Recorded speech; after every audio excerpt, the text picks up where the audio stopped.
So, hey, welcome to the next call in the series. So today, what we're going to be talking about is understanding the rules so you can break the rules. I got this one from Dr. Kashi. He called it bend the rules of food choices before you psychologically break. Knowledge is power. So that is the idea for today. And so we're going to be focusing in on that. And so the whole idea is, how do you keep track of all of this, right? And so as we look at macronutrient tracking, as we teach you how to do this, there are a couple of really interesting questions that typically pop up. The biggest thing that I want to point out, and the whole purpose of this meal plan, is that it's supposed to be flexible. The largest barrier to entry psychologically is that measuring and recording your food seems restrictive, which is interesting to me because the measuring and recording of the plan that we include in the plan is what makes this whole thing work and what makes this whole thing flexible. If you think of terms, if you think of terms in terms of working within boundaries, the rigidity of weighing and measuring your foods allows you to bend and break the typical laws surrounding food choices. So here it goes. Most diets don't allow for pie, right? However, there's a really delicious pie. I weigh and measure my pie, said pie, and I can fit that into my boundaries and still see progress towards my goals because I fit it within my pie, my macronutrients, right? So last week we had talked about tracking your food, right? And we had talked about recording your foods, and we talked about how you are going to edit for that. If you are tracking your food and you're losing weight, you just keep eating at that rate until things slow down. If you're not losing weight, if you're holding, then you obviously reduce a little bit and see what happens there. If you are gaining weight, then you reduce substantially more. So that's the idea. So getting back to today's topic, some have said that weighing and measuring food could lead to disordered eating or eating disorders. I've done this for 15 years. I don't see anything psychologically wrong with recording and tracking your food. And anecdotally, I have never worked with anyone who has developed an eating disorder or disordered eating from tracking food, right? You want to implement a nutrition and diet regimen that allows you to push beyond whatever your previous boundaries were, i.e., whatever you were doing before is not working. It led you to the point that required an intervention.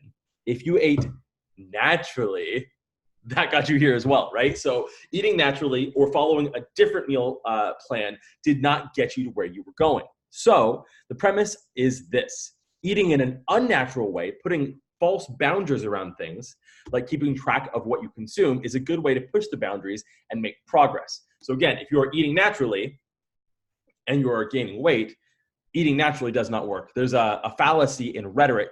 It's the naturalistic fallacy, right? Because we assume something is natural, that makes it better. Some people call it the organic fallacy, right? And the reason that doesn't work, like cancer is organic, right? Cancer is natural. There are things in this world, like sharks are natural. You're not going to say like, hey, go and swim with the sharks without protection, right? You need to create some artificial boundaries around that as well. So there's nothing wrong with figuring out exactly what you should consume. This is how I consume it, and these are how these boundaries need to be manipulated to get where I need to be, right? That is all we're saying, is understand your boundaries so that you can manipulate things to whatever you want them to be. The saying is that whatever gets measured gets managed. It goes for business as well as weight loss and weight gain, right? So if you're tracking things, then you know, like, this is my intake, this is my output. Huzzah, I'm losing weight. It's magical. By simply becoming more aware of what you're eating and recording it, you're going to see progress. Then understanding what that data means and working through the implementation of that data will take you as far as you want to go, right? So there is a base understanding that comes from this, right?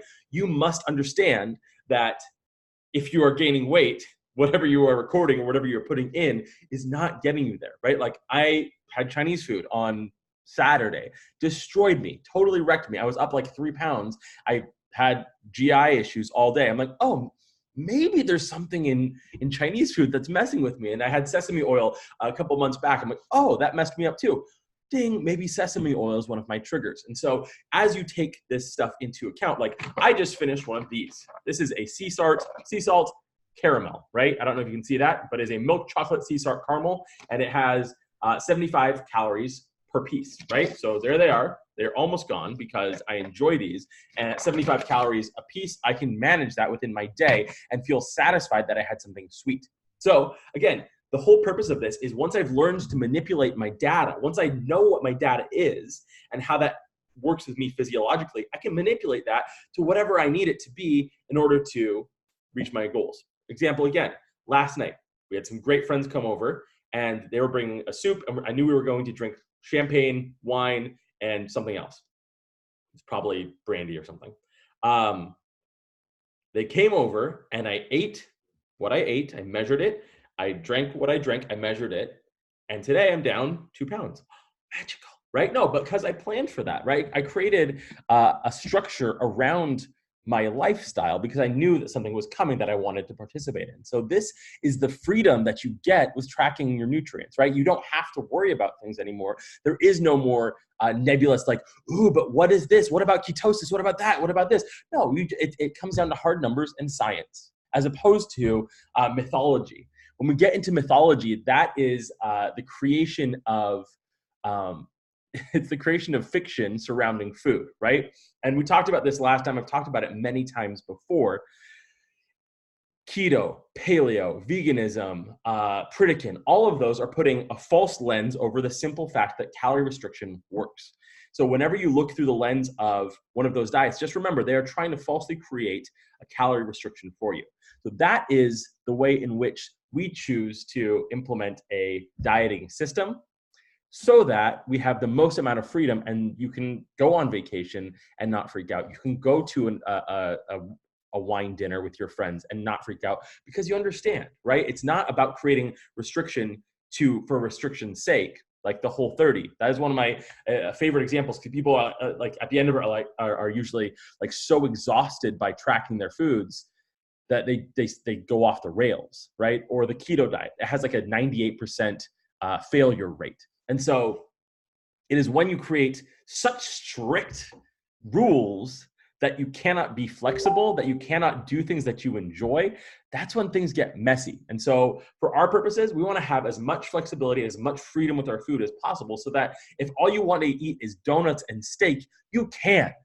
You can do that and lose weight. That's the beauty of this system.